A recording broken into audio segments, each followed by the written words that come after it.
अभी सदन में वक्फ बिल पास हुआ है, रात के 12 बजे तक बहस चली है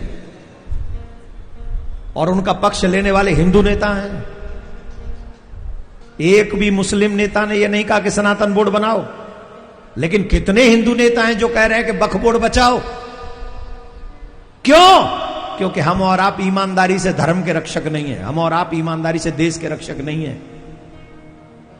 हम उन गद्दारों के साथ भी खड़े हो जाएंगे जो हमारे साथ गद्दारी कर रहे हैं, क्योंकि हम व्यक्ति के सपोर्टर हैं, विचार के सपोर्टर नहीं। जबकि मुझे मानना ऐसा है कि हमें अपने धर्म का सपोर्टर होना चाहिए, अपने राष्ट्र का सपोर्टर होना चाहिए। व्यक्ति तो आते जाते रहेंगे मेरे भाई बहन, आते जाते रहेंगे।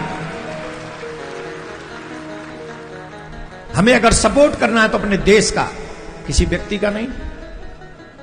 जाति से, व्यक्ति से ऊपर उठो, अपने राष्ट्र का निर्माण करो, अपने धर्म का निर्माण करो। और अच्छी बात अगर मुसलमानों से सीखने को मिलती है तो सीखो। ये समय पे पहुंचना है और कथा में बात नहीं करनी है जैसे वो नमाज में बात नहीं करते। ये अच्छी बात है उनकी। एक और अच्छी बात है, वो प्रत्येक बच्चे को कुरान पढ़ाते अपने को। ये सीखो, अपने बच्चों को रामायण पढ़ानी है, ये नहीं सीखोगे, है ना। इसीलिए हमारे साथ कोई नहीं खड़ा होता, इसीलिए हमारे हित की बात हमारे ही लोग सदन में नहीं करते जहां करनी चाहिए। और इसके जिम्मेदार कोई नहीं, हम हैं। और आने वाली पीढ़ी को जब संकट देखना पड़ेगा तो वो हमें गाली देंगे, हमें हमारे ऊपर थूकेंगे वो लोग कि हमसे पहली पीढ़ी हमारे लिए को सुरक्षित करके नहीं गई। और ये सच है। आज मेरी बात ये समझ में नहीं आएगी, कल को पछताना पड़ेगा तुम्हें, और उसके जिम्मेदार हम और आप होंगे। आज क्योंकि अच्छा समय है तो खेल कूदने में निकाल रहे हैं, नहीं, अच्छे समय में ही सुरक्षित हो जाना सबसे बड़ी बात है। रामनवमी आने वाली है और रामनवमी पे एक विशाल सनातन यात्रा निकालेंगे हम यहां से कथा के बाद। पूरा मुरैना संदेश बन जाएगा पूरे विश्व के लिए। इतनी बड़ी संख्या में आप पधारना। उस दिन ऐसा चकाचक लगे कि पूरी दुनिया जाने कब हिंदू एकत्रित हो रहा।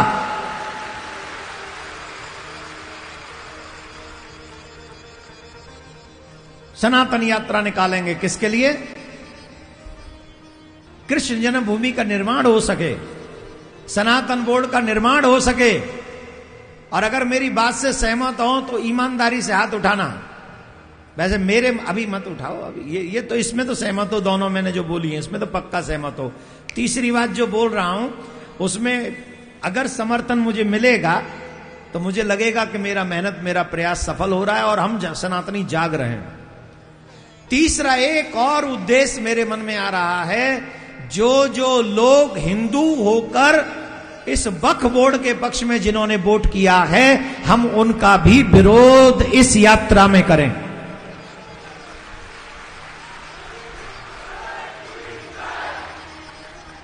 और विरोध इसलिए करें क्योंकि वो सनातन बोर्ड की बात नहीं करते, बल्कि वो वक्फ बोर्ड को बचाने के लिए काम करते हैं। तो कौन कौन इसके लिए तैयार है? कौन कौन हमारे साथ चलेगा? कै तारीख को चलना है? रामनवमी कै तारीख की है? जोर से बोलो। जिस दिन भागवत पूरी करेंगे, भागवत पूरी करने के बाद रामनवमी के दिन ही ऐसी यात्रा निकालेंगे और उनको बताएंगे जो राम का नहीं वो हमारे, जो सनातन का नहीं वो हमारे। हम उसका भी विरोध करेंगे चाहे वो हिंदू ही क्यों ना हो। जो हमारे सनातन बोर्ड के साथ नहीं खड़ा, जो सनातनियों को बचाने नहीं खड़ा, जो वक्फ बोर्ड को बचाने के लिए खड़ा है, हम उसका विरोध करेंगे। कौन कौन तैयार है इसके लिए?